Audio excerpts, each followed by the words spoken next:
And that were visuals from Yokosuka in Japan, where President Donald Trump is addressing the American Marines aboard the USS George Washington. Let's listen in again.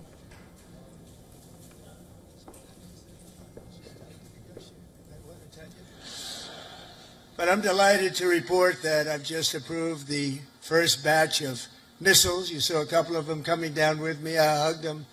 We need them. They're the best in the world. Nobody has them like we have them. They all want our missiles. That's the problem. Everybody wants them. But it's the first batch of missiles to be delivered to the Japanese self-defense forces for Japan's F-35s. And they're coming this week, so they're ahead of schedule. So I just want to tell Madam Prime Minister, they've been waiting for those missiles.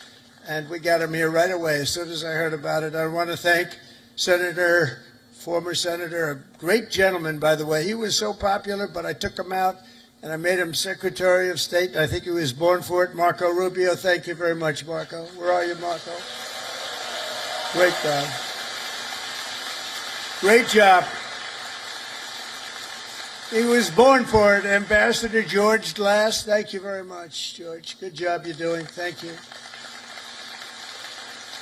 And many of our outstanding uniform leaders with us today, including the head of the Indo-Pacific Command, Admiral Samuel Papero. Where is Samuel? Hello. Good, but these are good-looking people. Could make a movie with these guys. They're like Central Cat. Look at this group of people. Commander of the U.S. Forces, Japan, General Stephen Jost. Thank you, Stephen. Thank you very much. The commander of the 7th... Oh, that's a big deal. I think you want to switch jobs for 1 week, only for 1 week, all right? 7th Fleet, big stuff, Vice Admiral Fred Kacher. Fred, thank you very much. That's great. And the commander of Carrier Strike Group 5, Rear Admiral Eric Pappy Andoze. Hello, Pappy. That's great. Good. Thank you very much.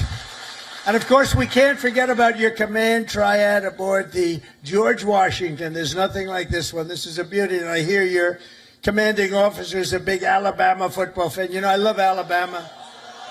I love Alabama. Captain Timothy Waits, and let me just say, roll tide. You know, I love Alabama. Roll tide. Where's Timothy? Where's Timothy? That was a hell of a game this week. I don't know how the hell you pulled that one out. That was, if you didn't win, I wouldn't have mentioned it. I would have just introduced you. I wouldn't have. But you came back from oblivion. Isn't it nice coming back? You know, coming back is good. Thanks as well to your XO, Captain Patrick Blind. Patrick, where is he, Patrick? Patrick, thank you.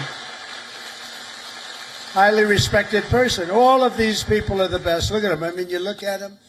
They could have any job they wanted. They could walk down to Wall Street, make a fortune. They wouldn't do that. They like what they're doing, and nobody does it better, as well as really one of the most important people on the ship. Have you ever heard of Command Master Chief Tony Roberts? Have you ever heard of him?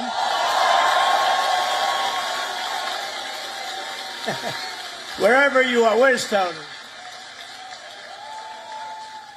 Thank you. Thank you, Tony. He's a popular guy. And as many of you know, this month we're celebrating a truly momentous anniversary. 250 years of courage and pride, honor and victory by the United States Navy. 250 years. Can you imagine?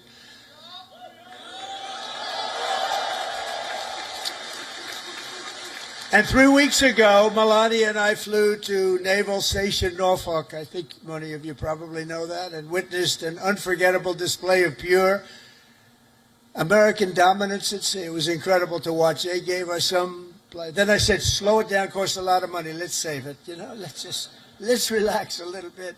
They gave us some great display, from the thunderous roar of the guided missile destroyers, never saw anything like it, to the spectacular sight of nuclear submarines all over the place, to the unstoppable force of another great American aircraft carrier. One thing was clear, that no enemy will ever even dream of threatening America's Navy. There's no Navy even close, not even close. You hear about some of them doing ships, but nobody can do what we do. Nobody has what we have. And we also have the best equipment. All right, so that is the American President Donald Trump there addressing the American Marines in Japan. This is, of course, a part of a crucial visit by the American president, who's also managed to sign, interestingly, a rare earths deal with Japan's newly elected Prime Minister Sanae Takaichi.